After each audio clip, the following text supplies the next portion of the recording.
Hi, folks. Welcome to the next edition of Serverless Craic with myself, Dave Anderson, author and contributor at the Serverless Age and technical fellow at Lazar Voice. Mark McCann, author, contributor, Serverless Edge, and architect at Globalization Partners. And Michael O'Reilly, architect at Globalization Partners and contributor with the Serverless Edge. Hello. Good stuff. So this is our last chat about the AWS Well Architected Framework.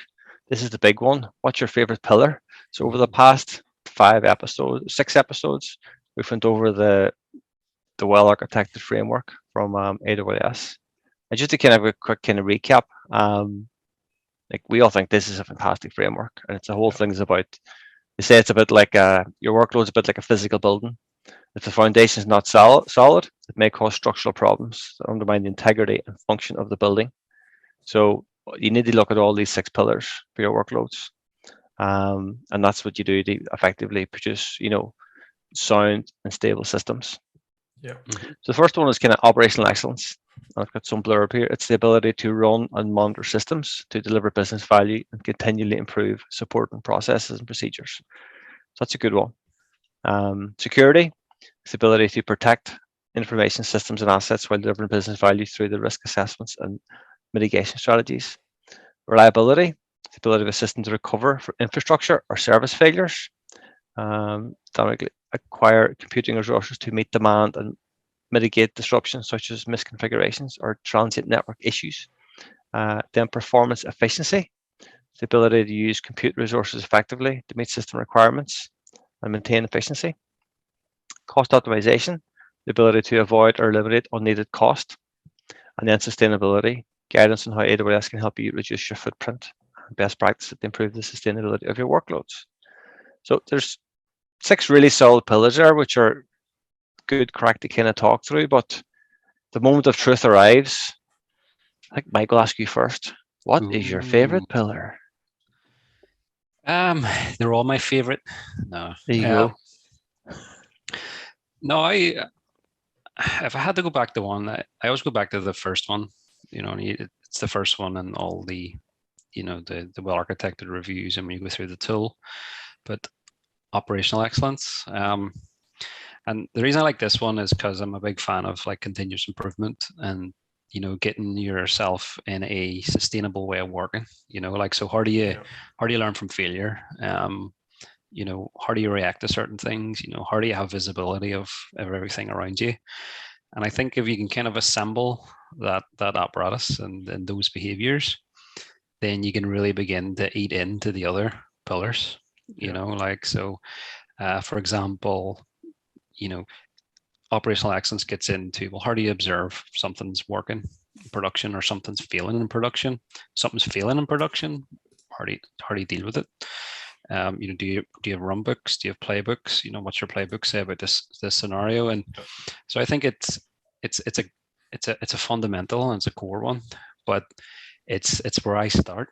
So if I'm going to do a new team or a new area, whatever, I'll always start with operational excellence and get. And again, it's consistency. I think this one is very consistent across all squads and all parts of the organization. So if you want to starting that one, so I'd probably have to say that's probably my favorite because I know it so well, and I rely on it. Very good. Mark, what about you? Dun, dun, dun. Yeah, so I'll probably like Mike. They're all very good and very strong pillars. But I think my favorite now is the new one, the sustainability pillar. I think it, if you have all the other things in place, the sustainability pillar will really drive home, drive you to that next level. I think if you're trying to deliver a sustainable solution, you can't do that without having a good handle on the other 5 pillars. So I think sustainability and the sustainability pillars and the questions within it are really a forcing function for all of the good practices and processes and architectural sort of choices that the other pillars sort of contain. So, especially us with our serverless first mindset and approach, I think it lends itself to the sustainability pillar as well. So, yeah, I think sustainability is probably my favorite now. Also, we want to make sure that we leave the world in a better place than what we found it. So if we don't deliver sustainable workloads, especially with the exponential growth of compute devices and things moving into sort of the digital era, if we don't deliver them in a sustainable way, that's not going to be good for the long-term health of the planet and the people on it. Yeah, very good, very good. And so, what's mine? I was going to cheat there and pick 3, but the 3 I'm thinking about are security, reliability, and cost optimization. And the reason why I like those 3 is because they're things that usually a different team does. And if a team thinks they're really good and they do one of those pillars, they realize there's a whole bunch of stuff they never even thought about that actually is their responsibility. But the most shocking one, and that is probably cost optimization. Most teams don't really think about cost. There's usually an IT manager somewhere who does it, and it just magically happens in the background. But when you start asking teams about how do they monitor and control their cost and optimize for cost, it really spins their head. It's like, whoa, hang on a minute. So I like the shock that gets, and also the fact that it's real money. And if you make a tweak, you can actually save your organization money. It's as I say, it's green dollars, it's not pretend money. So I always enjoy when teams are connected back to reality. So I think that's interesting. Yeah, I think with the carbon score tool coming online soon, hopefully, that same sort of conversation can happen now about what's your carbon score. Do you know what your sustainability footprint is? And I'm looking forward to that as well for the exact same reasons, because it'll allow us to ask better questions of teams around all the other things.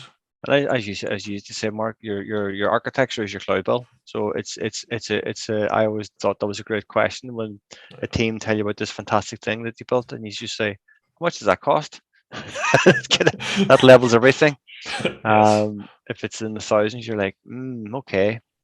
So another thing about the well architected pillar is, like, I know the way AWS will often do this is they'll come out and do almost like an audit, which I think is a good service. Yeah. But they also talk about the self-service option that you use it yourself, and the way we've used it a number of times is almost like what I'd call like a self-help tool for teams. Yeah. Let the teams use the pillars as good practice to see where they would like to improve. So it's designed as like a support function for the teams and not a judgment thing for the organization. No. Yeah, you gotta.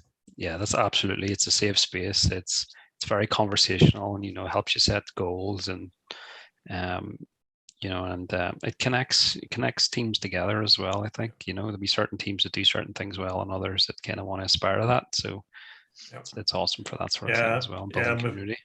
Yeah, and we've written about this quite a lot, I think, and might give a couple of articles out there on the serverless edge around this. It needs to be a whole team exercise. It needs to be a collaborative, facilitated exercise that is done not once and done, but pretty regularly over time. And it can't be used to judge teams or beat teams with. It's got to be to help enable them with better information, better questions to ask, and then empower them to actually improve. Use those milestones. Yeah. I think there's an interesting thing that I find with this. People go, what's compliant? What's the mark that you pass to the well architect? And you go, no. One person's good in security. One team's good in security. Might be another team's bad, because it depends on the workload and what the requirement is. So it's not the fact that this is what's good enough. It's the fact that how confident do you feel that you meet your requirements, and every workload has different requirements. So that's the way you need to think of it.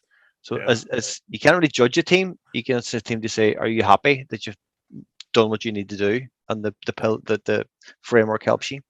Yeah, I think there's a great question. I think you use it quite a lot, Dave. Is your solution well architected? And just listening to what the team's say in response gives you a good idea of where they're at on their journey.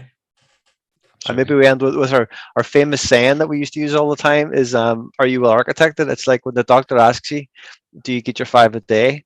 You can either say, no, you're being honest, saying, I don't. You say, yes, I do, but I use fruit pastels instead of fruit. You're lying to the doctor. Or you say yes, and you're informed and you're educated. We all know what 5 a day means, 5 portions of fruit and veg. So you don't lie to the doctor. It's only yourself you're kidding. It's the same with Well Architected. Yeah. You ask a team of architects, they either say, no, we have work to do, or yes, we are. Or when the fun starts, is they try and kind of pull the wool over your eyes. That's when it gets interesting. You can go, no. Yeah. Yes. So that's the crack. Oh, going ahead there. So I was going to say, there's no point being defensive, as you say. It's kind of save space, Yeah. it's your own workload. Yeah, exactly. Yeah. All right. So that's the crack. That was the Well Architected. That was great crack. I enjoyed that. So you can see our blogs on the serverlessedge.com. We have Twitter on at Serverless Edge, and we've also got the YouTube and podcast. So please give us a like, subscription, follow, or whatever. Thanks very much. Thanks, everyone. Bye.